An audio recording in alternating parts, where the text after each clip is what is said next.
Okay, let's dive into this. Welcome back to The Explainer. Today we're taking a look at a really classic epic encounter from the ancient text of the Mahabharata. We're specifically zeroing in on section 186, the Swayamvara Parva. Now, this isn't just some dusty historical passage, right? When you actually break down the mechanics of this conversation, it's literally a masterclass in persuasion, destiny, and, well, the art of the perfect pitch.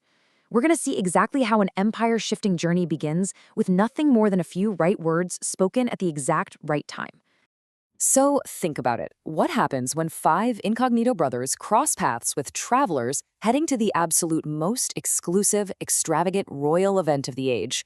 We're looking at the ultimate call to adventure here. But what actually drives it? Honestly, it's something incredibly universal that I think all of us can relate to. The fear of missing out. Yep, FOMO.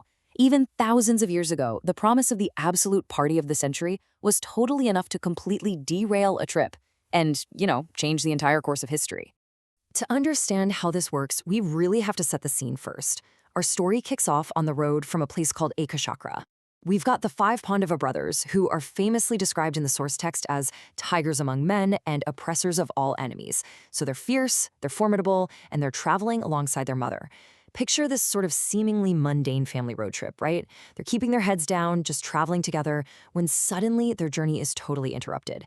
They cross paths with this massive group of fellow travelers, a whole gathering of Brahmanas who are journeying together in the exact same direction.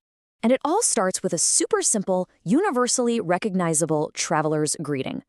The Brahmanas spot these incredibly impressive brothers and their mother, and they ask those classic road trip questions. Where are you going to? Whence also are ye come? These seemingly innocent, kind of probing questions actually serve as the inciting incident for this whole narrative we're unpacking today. The eldest brother, Yudhishthira, politely answers them. He calls them bulls among Brahmanas and explains that they're uterine brothers traveling with their mother, coming from Ekachakra. And, well, that little piece of information is literally all the opening these Brahmanas need to launch straight into their pitch. Now, what's really interesting about this slide is how quickly the Brahmanas shift from, casual road chat to hardcore targeted promotion. They immediately tell the Pandavas to alter their plans and head this very day to the country of the Panchalas, to the abode of King Drupada. Why? For a massive Swayamvara. A Swayamvara, as defined here, is this extraordinary royal festivity where a maiden selects a husband from a pool of invited princes. But the Brahmanas don't just sell the romance of the event, they immediately start hyping up the economics of it all. They explicitly point out that a brutally large sum of money is going to be spent at this event.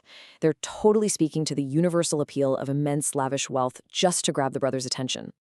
And this brilliantly illustrates the VIP attractions of this festival, starting with the host's kids. First up, we have Draupadi, King Yudhishthira Drupada's daughter. And she didn't just have a normal birth. The text tells us she rose directly from the center of a sacrificial altar.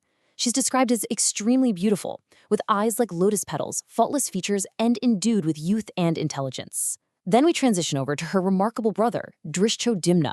This guy was born directly from blazing fire, literally stepping out like a second fire himself, already wearing natural male armor and carrying a sword, bow, and arrows. He's prophesied to be the slayer of the great warrior Drona.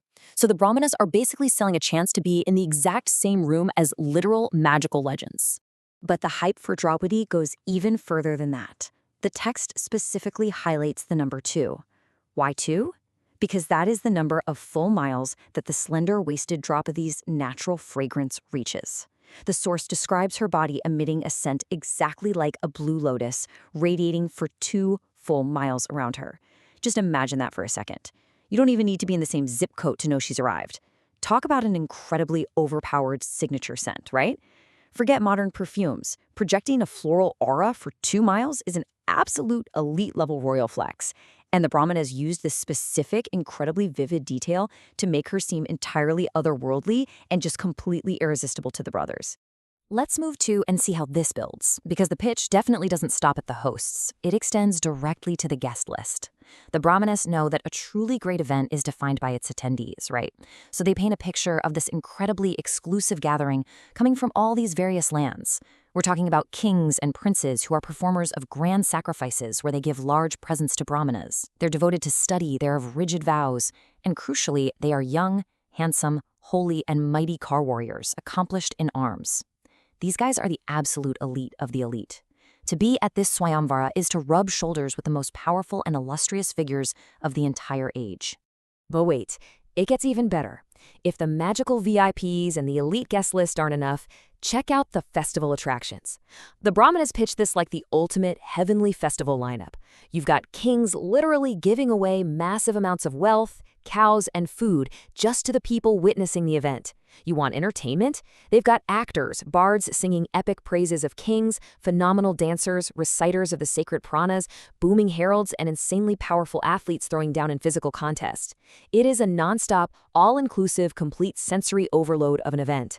The Brahmanas even compare it to the festivities of heaven itself. I mean, seriously, who wouldn't want a front-row ticket to this?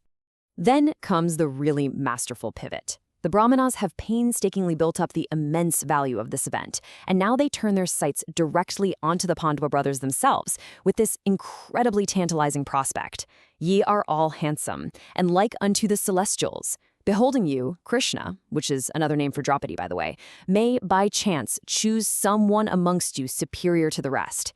This right here is the ultimate hook. It's a direct, highly calculated appeal to their vanity and their hidden noble stature. They're basically looking at these incognito travelers and saying, hey, you guys look like gods. You might actually win the main event. So, the crucial point is how flawlessly this pitch is structured from start to finish. Step 1, just journey to Panchala with us. Step 2, hang out, enjoy the incredible heavenly sights, and just collect the free wealth, food, and items of enjoyment being handed out everywhere. It's already a massive win just for showing up. But then, step 3, potentially win the hand of the most magical maiden in the world, or, because the brother with mighty arms looks so strong, enter the athletic encounters and earn even more great wealth by force. It's a completely irresistible, zero-risk, ultra-high reward proposition. And the result of this beautifully structured argument? Yudhishthira takes the bait. The text tells us that immediately on hearing these words from the Brahmanas, he replies and totally agrees. He says, Yea, Brahmanas, we will all go with you to witness that maiden Swayamvara, that excellent jubilee. The pitch has successfully sealed the deal. What started as this quiet, incognito journey away from Ekachakra has completely changed course based on a single persuasive conversation on the road. It perfectly highlights how chance meetings, combined with an incredibly well-structured argument, can literally dictate epic destinies. Which brings us to our final thought. How will this chance encounter and the promise of a heavenly festival actually alter the fate of these 5 brothers? By simply saying yes to an invitation, by giving in to the allure of the ultimate royal festival, the wealth and the chance at a magical bride, the Pandavas are walking straight into a nexus of power, rivalry, and destiny that is going to shape the rest of their lives and the entire landscape of their world. It really makes you wonder, what seemingly small invitations or random conversations in our own lives might actually be the start of our own epic journeys? Anyway, thanks for joining me on this explainer. Until next time, keep analyzing those details and keep learning.